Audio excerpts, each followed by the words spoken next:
Wills.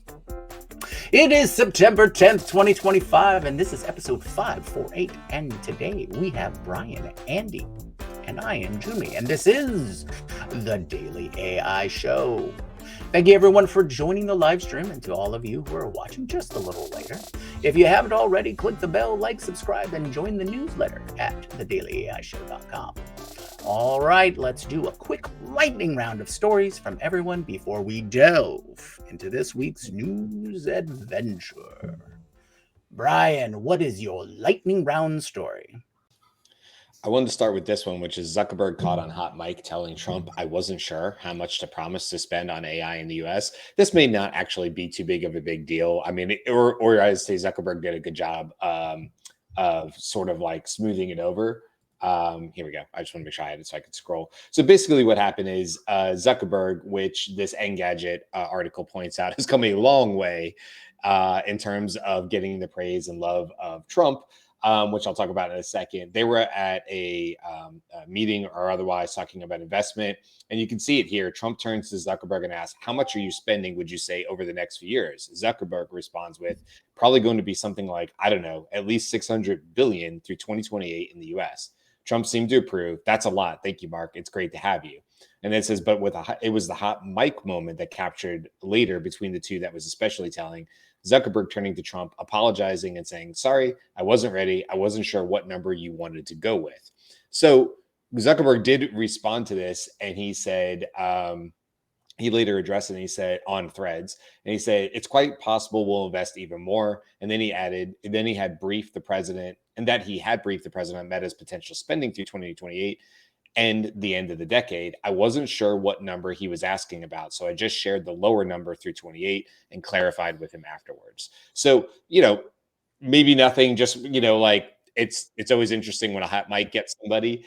What I wanted to pull up though is that this paragraph right here, because just listen to what Meta, Zuckerberg has had to go through basically to catch the good graces of the president. And I mean, we see this a lot. Not playing political sides here. It is what it is. It says, well, Zuckerberg has spent the last year trying to curry the favor of Trump. Their interactions show just how much those efforts have been paying off. A year ago, the then former president was threatening Facebook founder with jail time.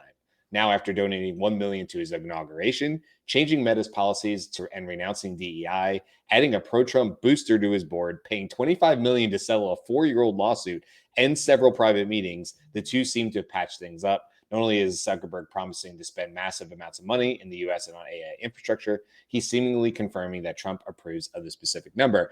And all I would say to that is, yeah, but we know Trump, and we know that, what have you done for me lately is the only order of the day.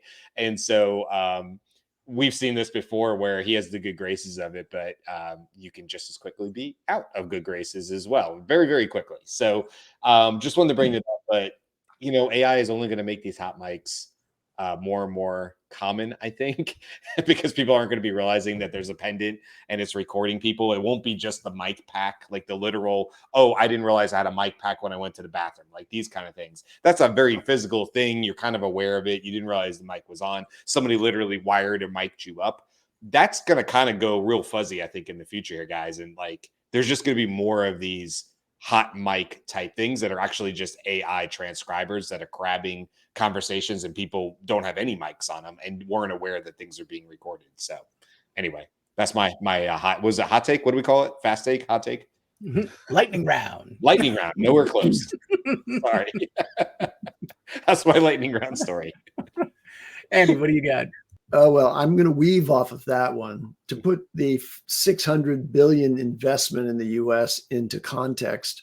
Microsoft just did a deal with one of the major companies, an Amsterdam-based Netherlands company called Nebia, which is one of the major technology companies building full stack infrastructure, meaning the data centers, basically.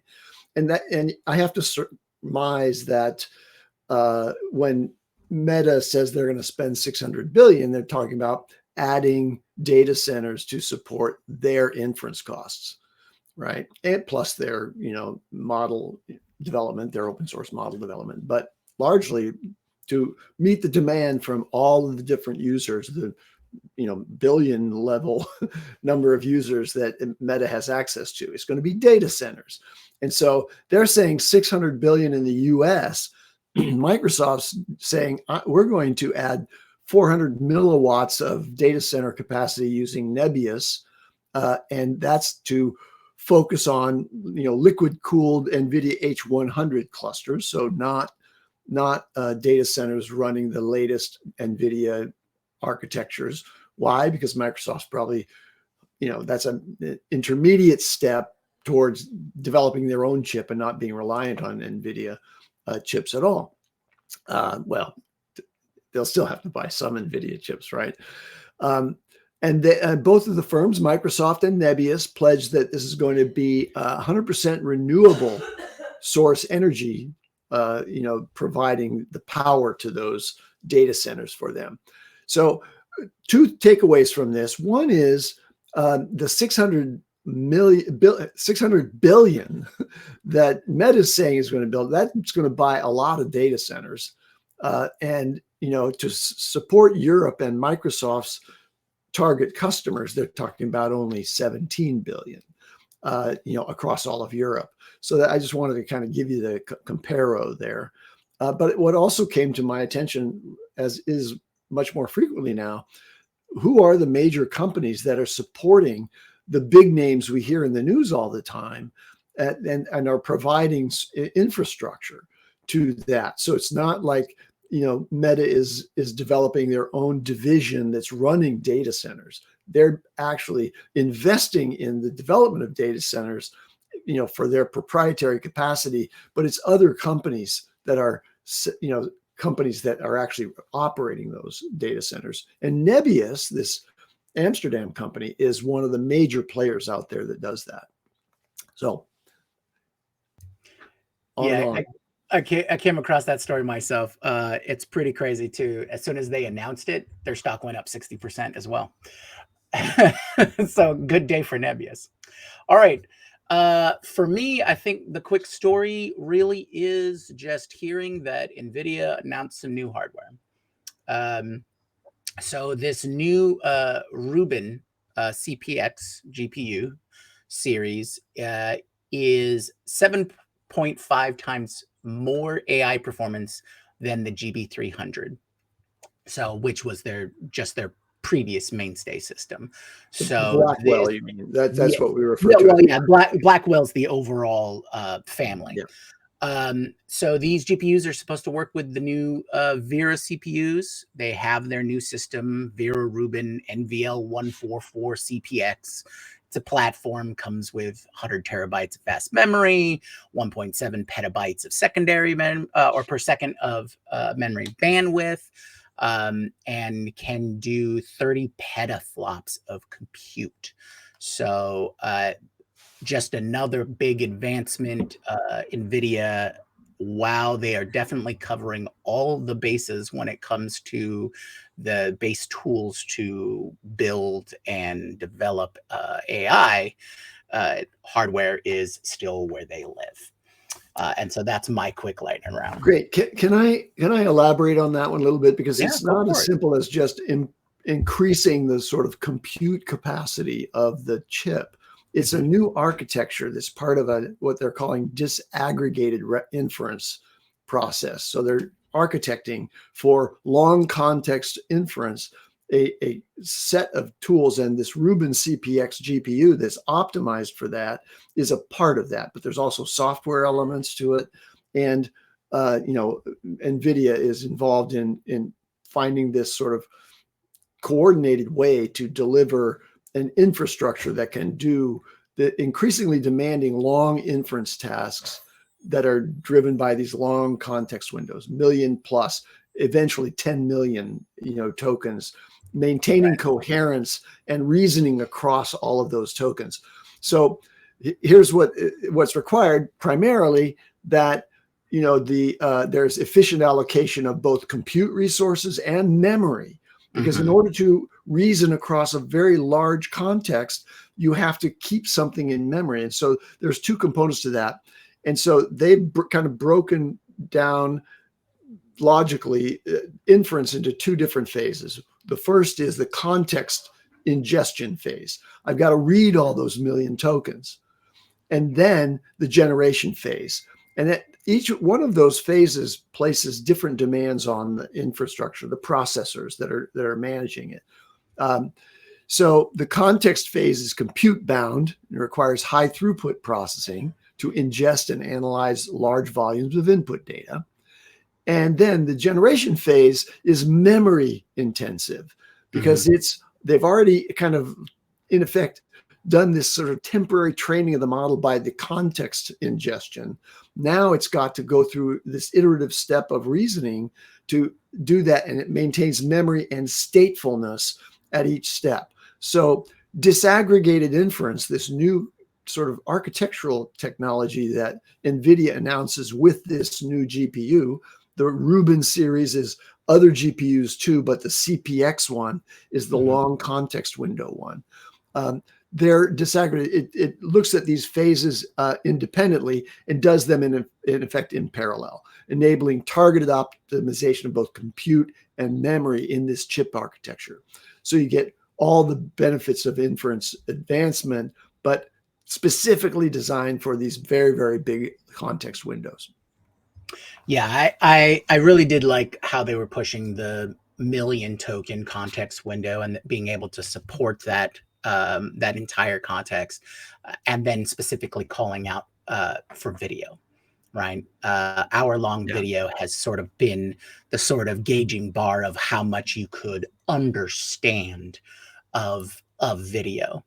Yeah, video and deep research. So yeah. almost all of the major, agents and the major platforms now are doing deep research, which requires collecting a whole bunch of sources, ingesting that as your context, and then figuring out how to piece the parts together in order to deliver the answer. And so this new Rubin CPX thing is going to make that much more efficient. Yeah. Okay. So let's move on to stories of fiery passion. Brian, do you have your fiery passion story of the week? I was on mute. Sorry. Yeah, I was trying to decide, and I feel like maybe I don't know. I hope I'm not stealing this one from you, Jimmy, but I'm curious because anytime anything is industry related or movie related, I always think of you as our expert there. But OpenAI comes for Hollywood with Critters, an AI powered animated film. So I found this interesting. They're putting out this feature length film. It sounds like animated film called Critters. With a Z on the end of it, if you want to look it up. Expected hit theaters worldwide 2026 after planning a debut at Cannes. And the big deal here is that the timeline on it is just 9 months and $30 million. And while that may still sound like a lot, I did look up on Perplexity just to get an idea. Pixar typical timeline and budget would be roughly 150 to 200 million and take roughly 4 to 6 years. DreamWorks 130 to 175 million. Examples like Kung Fu Panda 2, Monsters vs. Aliens. Now it's saying recent ones are much less expensive. Kung Fu Panda 4 only costs 85 million. That's an interesting. And other titles like The Bad Guys, but we'll just take it as like 100 to 130. And those productions take about 3 to 5 years. Now, I don't think it's this story is like, this is apples and apples. It probably isn't. We'll have to see, obviously. If we're only using OpenAI tools, I don't have a whole lot of faith in what Sora can do. Now, if OpenAI is funding this, then I don't know why they would allow them to use other tools if it's supposed to be OpenAI. But regardless, there's several other companies involved with this in building this first feature film. This is kind of like Beast Games to me, though, because I kind of feel like you have one shot to do this right. I mean, not that technology won't get better. We saw rudimentary computer graphic animation. I mean, if you look at the first the first Toy Story versus Toy Story 4 is the last one.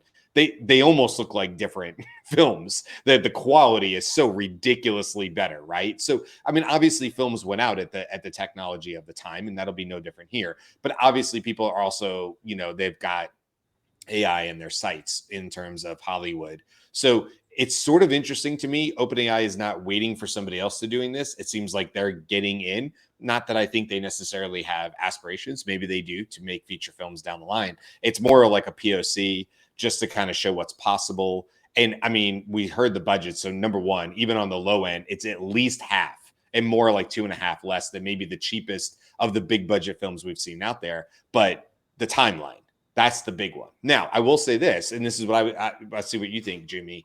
It's also not apples to apples, because we know, or I know from my friends who work at Pixar, that when are we starting that time frame? I mean, 9 months of production.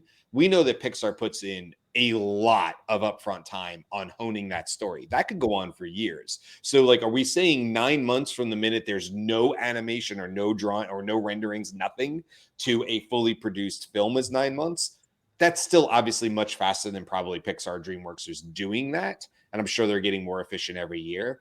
But I'd be curious to, like, I'd want to know the nuances in this, because, story is everything. And even a really crudely drawn, South Park style can still do really, really well. It doesn't have to be obviously super high quality, the best computer graphics ever. It's going to have to do a lot with the story. So we'll see what they come out, who wrote Critters, that kind of thing. Did they use ChatGPT to write Critters? That'd be another question I have. Like, how much AI was involved here? Because I would think if you want to have a proof of concept on this, you go all in on the AI, from storyboarding to, I mean, I don't know what you think, Jimmy or Andy, but that's yeah. So, well, just to clarify, 9 months is fast, no matter the kind of format or genre for filmmaking. For a feature length film, 9 months is really, really quick. All right. Most of the time, with something like this kind of animation and whatnot, a lot of it is in the actual production process. But your point about the pre-production process is very valid.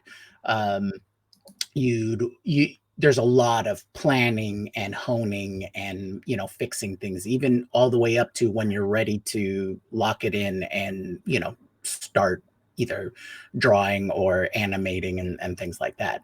So 9 months, regardless of what point they put it in, is quick. Number two, I agree with you. Finding out the line item details, because I believe what I've heard so far is they're going to have people who are in charge or leading each of the processes and steps that are going to be done. So I don't know if it's just people that are empowered by specific AI tools, or are they going to hand off some of the stuff to AI? I don't think it would behoove OpenAI to do it where, okay, we're just going to have ChatGPT make up the script and we're going to have Sora do the animation and all that kind of stuff. No, I don't think that's going to be where they're going here, because I agree with you that they want to make a good impression. And also, spending $30 million does mean that they're putting time, effort, and people into it. Is that just re-renderings of Sora? Is that literally? I mean, that's what I would think it would be. Like, I think the vast majority of that 30 million is it could be, but considering that you can get just as good or better models like from Runway, and you just pay $100 a month to do iterations and ideations, and then you output, I don't think that's, I'm sure there's a significant chunk going to that, but it's most likely for people and things like that, or at least I hope so. But it would be interesting to see how much and how the AI use is implemented, because it is supposed to be a showcase piece. Also, I think regardless if OpenAI used their own AI models for this, while I'm sure that would be a great PR win for them, it's still a win for them to keep in the space, because OpenAI wants to be all things AI to everyone, right? That's kind of how they position themselves. We are the leader in all things. So if you want AI development or advancement, the recent announcement of the jobs board and the certification, we are all things AI to everyone, and that seems to be the message, right? So this alone, just saying we are investing in AI use in filmmaking, and we're doing it through animation. Side note, we called that months and months ago, by the way. All right. I didn't hear that. We called that animation was going to be the place that AI first jumped into mainstream filmmaking. Yeah. So this is a win for AI, for OpenAI, regardless. Just saying that, oh, we are the ones that push AI forward, so you keep our name in your head. Yeah. Right? It's just like how ChatGPT for a lot of people is AI in their heads. So regardless, yeah. So I think regardless of if they're actually pushing Sora or their own tools, it's going to be it'll be a mind share win for OpenAI. I know you got to move on. The only thing I'll say is one interesting other caveat to this, and I didn't look it up. Native, foreign, and Vertigo Films are the other partners that are involved with this. I'll be curious to see if anything comes out in the future about, let's call it blacklisted for lack of a better term. Do they get shunned for other projects because they're in bed with OpenAI building critters? It could happen. It's Hollywood works like that. So I don't know. I don't know what these two companies do. So it's hard for me to say. They might be AI native right now, and so it's irrelevant. But if Vertigo Films makes other films with live actors and story, the traditional way, and this is out in the news now, you'd have to be thinking of Vertigo Films or native foreign. Is this a right move for us right now? Does this affect stock or otherwise? So I don't know any of that. I just thought that was like interesting. But we don't have time. Yeah, we don't, like you say, like we don't have time to go into that. We have right. How well it'll maybe a different show. Yeah. So Andy, do you have a story of fire? I do. I want to make a comment on that last one quickly, though, which is, Netflix is one of the major studios now. And studios can be almost anyone who has an interest in developing content. And so I don't know that, any one studio getting involved with the production of any one project is going to,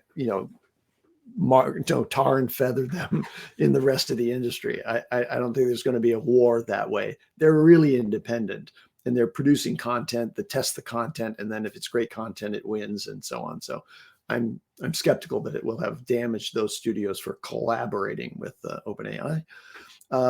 That's a counterpoint, Brian.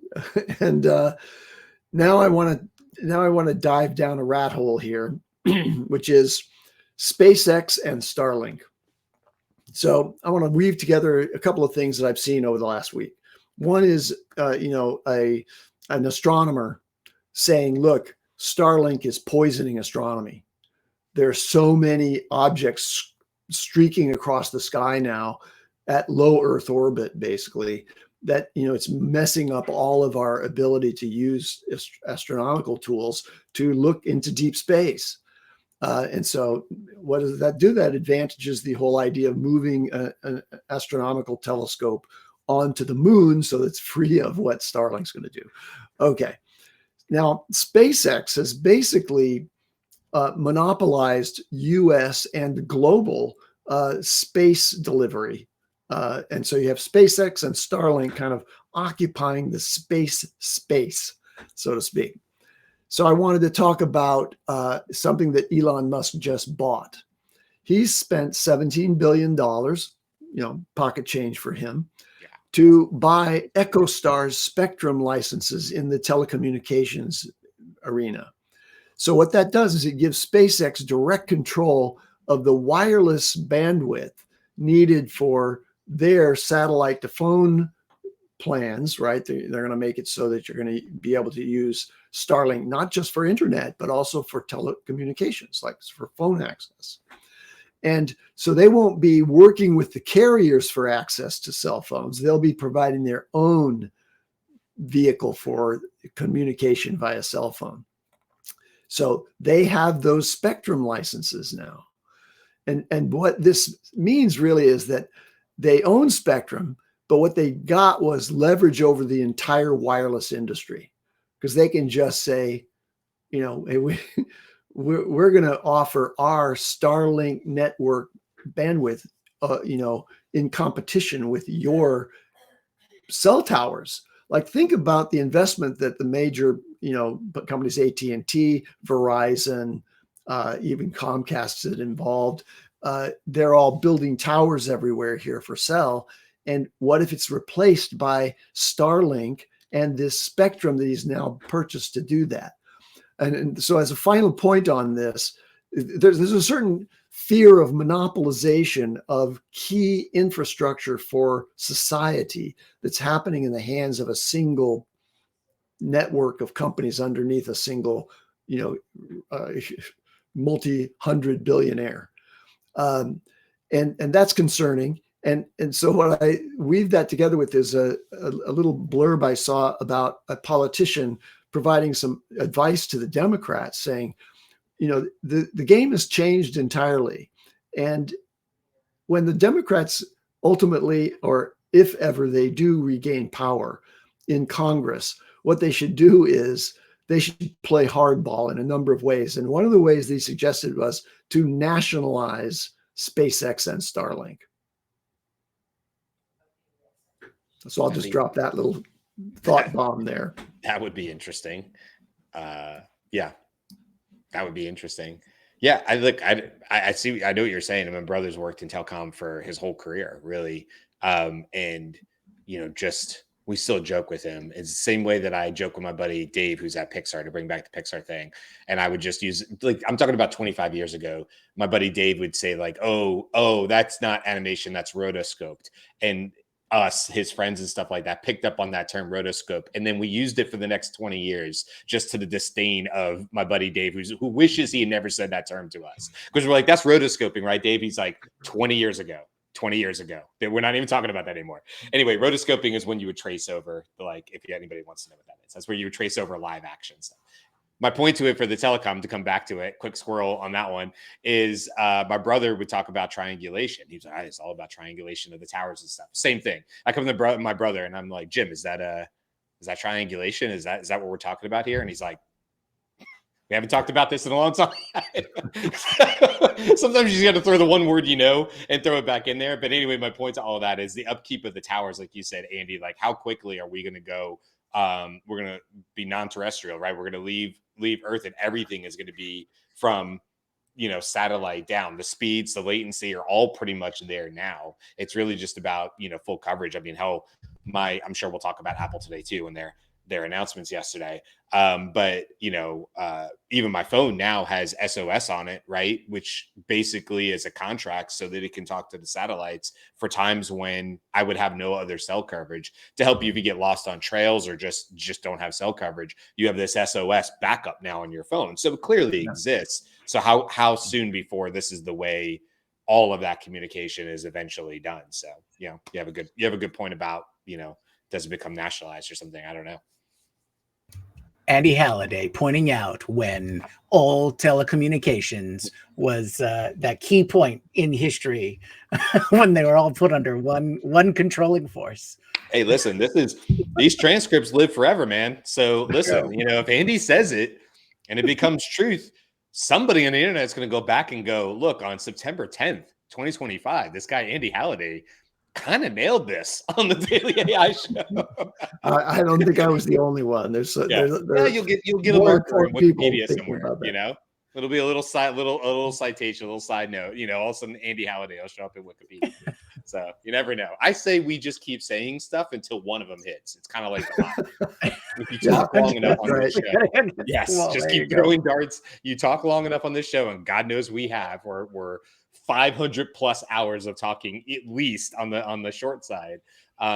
We have to have had some winners here, guys. I mean, it's just a matter of it coming back around on the internet, you know, and making one of us look really, really good. My bet's on Andy. I'm just going to throw it out there. I think it's probably going to be Nvidia. Yeah. I think you're right. We'll ride its coattails. There you go. Okay, so now for my story of fiery passion this week actually comes in from Harvard. And the Harvard Gazette did a story on Harvard.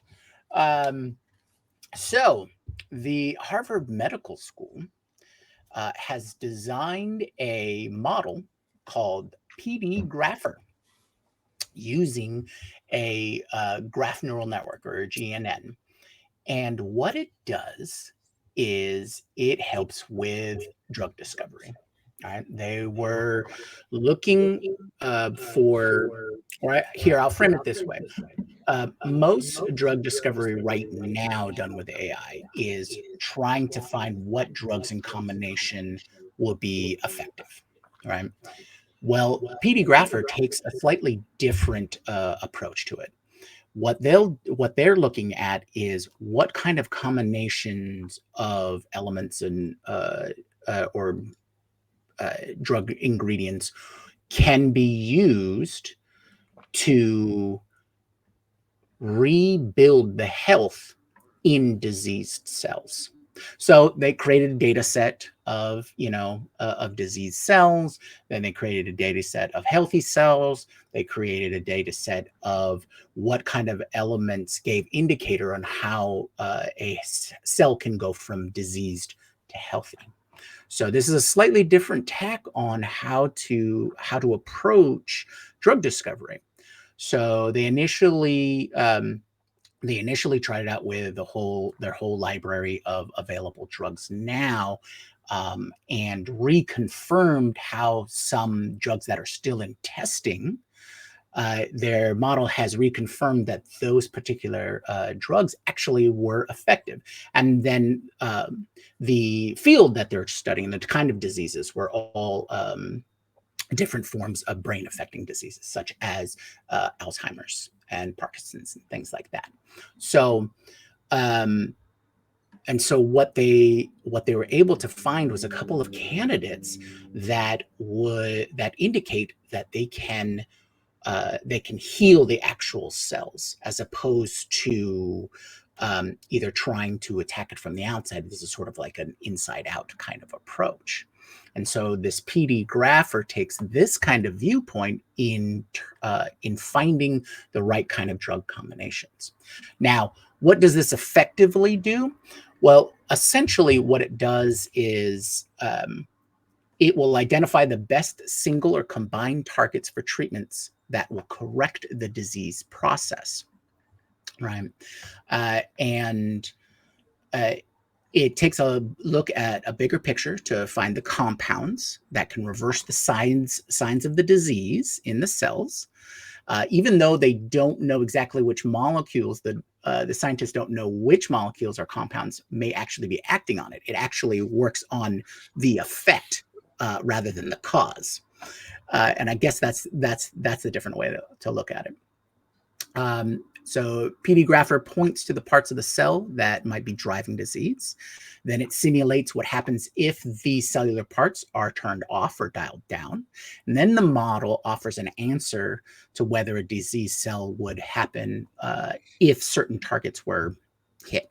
So instead of testing, so if you use like cooking a recipe as a metaphor, or an analogy, instead of testing every possible recipe, PD Grapher will, which mix of ingredients will turn this bland or overly salty dish into a perfectly balanced meal. And that's a quote from the lead researcher, Zitnik. So they tested on 19 data sets spanning 11 types of cancer using both genetic and drug-based experiments. And they asked the tool to predict various treatment options for cell samples that had not been seen before for cancer types it had not encountered. And those existing cancers, those existing candidates, I should say, it highlighted one called KDR as a target for non-small cell lung cancer. as well, aligning with clinical evidence that already existed, but it also identified TOP2A, which is an enzyme already targeted for by approved chemotherapies. And this treatment targeted in certain tumors, adding to evidence from recent preclinical studies that TOP2A inhibition may be used to curb the spread of metastases in non-small cell lung cancer. So the big takeaway is that the model shows superior accuracy and efficiency compared to other tools. So it is a unseen in other previous data sets. It ranked the correct therapeutic targets up to 35% higher than other models did and delivered results up to 25 times faster than comparable AI approaches. So big takeaways: AI in science and disease research, 35 times more accurate and 25 times faster. So just another highlight in how AI in medicine is working from our wonderful friends at Harvard, doing all kinds of great research. I believe there are some people, great minds have come out of Harvard. Might be on the Daily that AI is show. good, except they're having to shut down their labs now. Oh, wait, what? Who did that, Andy? Sorry. Don't poke sorry. the bear. Jesus. I know. Sorry. What are you doing?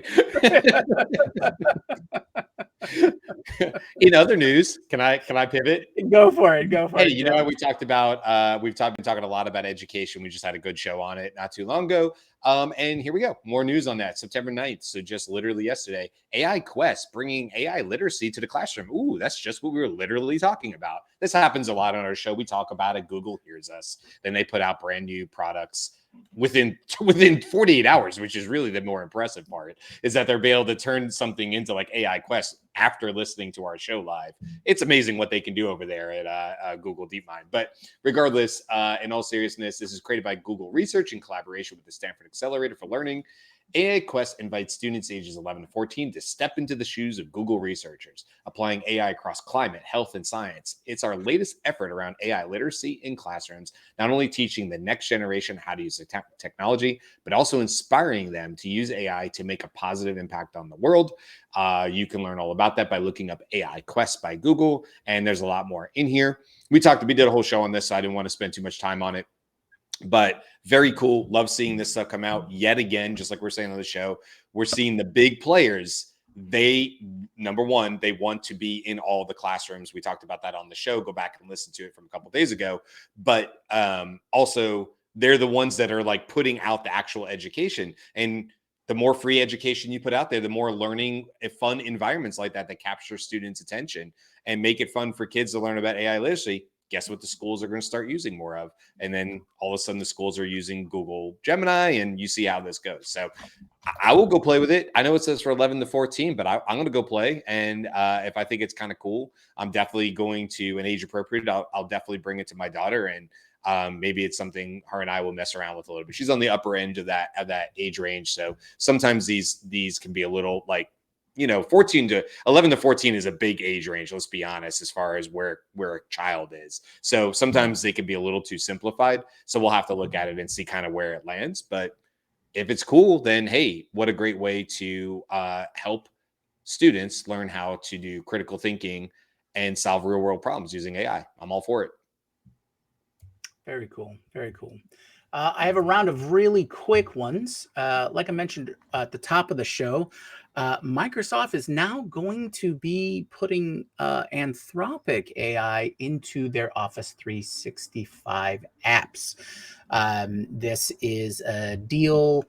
There wasn't any confirmation or comment from Anthropic about this, but essentially Microsoft is going to go through AWS to have access to the models. And it'll help power Word, Excel, Outlook, and PowerPoint alongside of OpenAI's models. Wait, did you say it was going to go through AWS?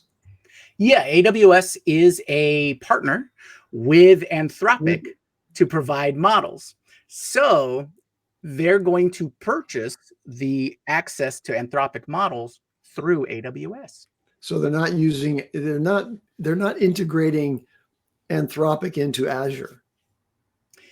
There seems to be no word about that, or I didn't see that in the sources that I came across. Maybe that's that'll an be interesting, that is an interesting that is an aspect of this interesting particular way to announcement. access that. Now, some have speculated that this is a move to make sure that they have one more step of separation from full reliance on only OpenAI, and that might be a wise, business choice in the long term. But we know they're developing their own thing, so this might be just a stopgap, or maybe it's part of their larger plan. I don't know, but yeah, it is an interesting choice by them.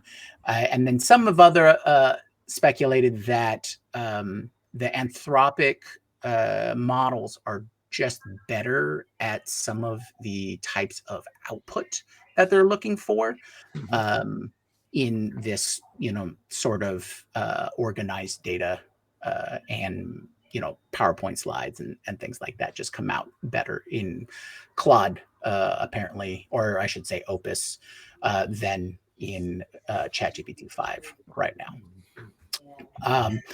Other than that,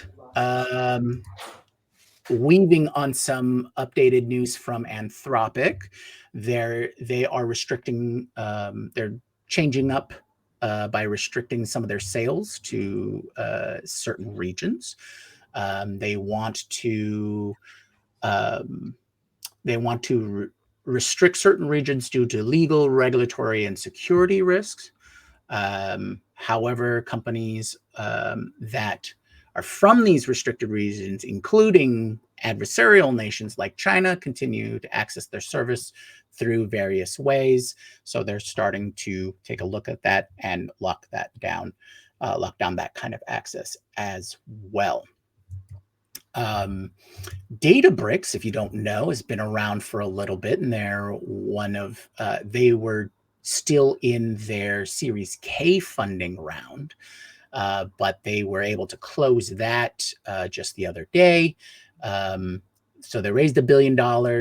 They now exceed 100 billion market cap, and they say that this Series K round is specifically to build out and promote their agent bricks, which is essentially their AI or agentic AI solutions for their customer base. And finally, even though they did say it was the daily hub from Google's Pixel 10 was in public preview, Google did have to pull it so that they could enhance performance on the Pixel 10. So there's a little bit of, maybe this was too fast of a rollout, or maybe it was just a lot of people accessing it, but they made the decision to pull it for right now. And this is what happens with public previews or betas. This is a possibility, but the timing of it is very interesting because Apple released some news that might be weaved off of. Who's got the Apple news? I mean, my only Apple news is that there's no Apple news. It's not impressive at all. And this is the only thing I'll say about it. Maybe, just maybe, the earbuds with what they are calling live translation. Yeah, that's what I was referring to. But here's the thing, Jimmy. Like, they showed one slick demo of it that was sort of like a voiceover. It wasn't even like, you couldn't even consider it to be like live or anything like that. And so I think that's going to get out into people's hands and it's going to get just eaten up. I don't know everybody's. I mean, look, it would be amazing if the latency is so low that it really does help out. I know when I spent last summer in Paris, obviously there are lots of people who speak English, but not always. It just depends on where you were. And we would walk into like boulangeries or the bakeries and stuff like that. And Yeah, without a doubt. It's like it's busy and there'd be somebody on the other side of the counter and you're kind of doing the point thing. Can I have 2 of these? And, there's enough to, to get away along with. Obviously, sometimes, though, they would throw a question in like, would you like it warmed up? I don't speak French. My wife speaks a little bit from like Duolingo a little bit. And so would that be helpful in that situation, even if there was a bit of a pause and I was like 1 second and pointed to my ear and they kind of got that I was getting the translation? I mean, there's some future of this where I think this is really, really helpful, because then I'd be like, oh, no mercy, like, no, thank you. Right. Like that would be super nice to be able to do that. I just think they showed one quick thing of it and they're like, now with live translation. I'm like, nah, I bet you it's not. I bet you it's going to disappoint people, but we will see. So that's my Apple news. Yeah, I think the thing that might bring a little hope is when they were showing if both of you are wearing AirPods. Right. And I was like, yeah, okay. Let me take my junky one like I'm a teenager and hand it over to the person on the other side of the well, it's got to be 2 separate ones. It's got to be 2 separate systems. Oh yeah, right. It wouldn't even it wouldn't even matter. Yeah. Look, it's going to get there. It's going to get there. I cannot wait till we have really, really, really good AI translation, live translation. It's going to get there. Is this the step that people are like, it's here? I will hold my breath on that. Well, I won't hold my breath on that one because it's Apple and it's Apple and it's Apple. So that's my news and from them. All right. Does anybody have any other stories? Yeah, I want one quick one, but I will say that I was very disappointed by Apple yesterday. I don't have any desire to get the iPhone 17. It didn't kind of move the needle on major features and functions within the phone that are exploiting AI. It's just they seem mired in, I don't know, just developing a thinner handset or something, which I have trouble sometimes dropping my phone. I need a thicker one as I get older, not a thinner one. And also, when Samsung makes a thinner phone, the whole thing is thinner. When Apple makes the 17 Air, it's thin and then has this giant, like, protruding whole bump on the top that they squeezed a whole lot of tech into. So yes, if you cover this up and you're like, wow, that's super thin. And you're like, yeah, also it's not going to ever sit right on your desk. You're going to probably still want a case for it to level it out, because that's what this stupid thing does to me all the time. It weeble wobbles on my desk. It drives me nuts because there's the protruding camera to it. So at what point can you say this is a super thin camera and you lose the battery life, and you know you're going to lose battery life on that 17 Air, and then put this whole big bump at the top and go like, I mean, I guess. Yeah. But even Marquise Brownlee, I'm disappointed. I'm leaning toward Pixel 10 or 11. I'm not sure what I'll do. Yeah. Anyway, I wanted to talk about the major Chinese AI companies, and there are a host of smaller ones, but the 3 big players over there are Tencent, Alibaba, and ByteDance, the parent company of TikTok. And ByteDance just did something that I found really interesting, and it's called deep reasoning by reverse engineering. So deep reasoning is really what we're chasing after. And the 2 dominant methods for deep reasoning are instilling, meaning they train a model and then they digest it down so that it has, based on reinforcement learning, it has logic, if you will, that's in the distilled model, but there's limitations to that.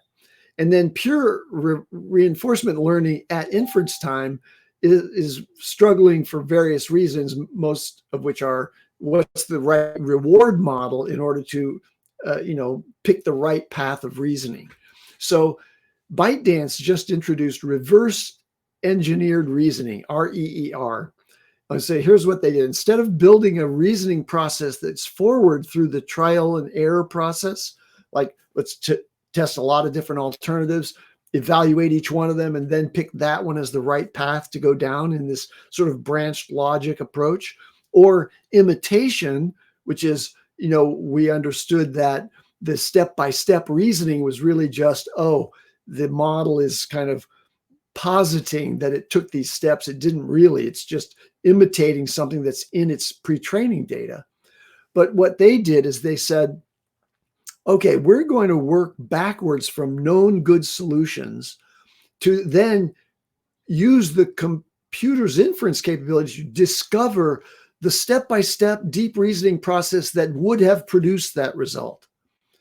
And so they used that process to develop a large-scale data set of 20,000 deep reasoning trajectories for open-ended tasks.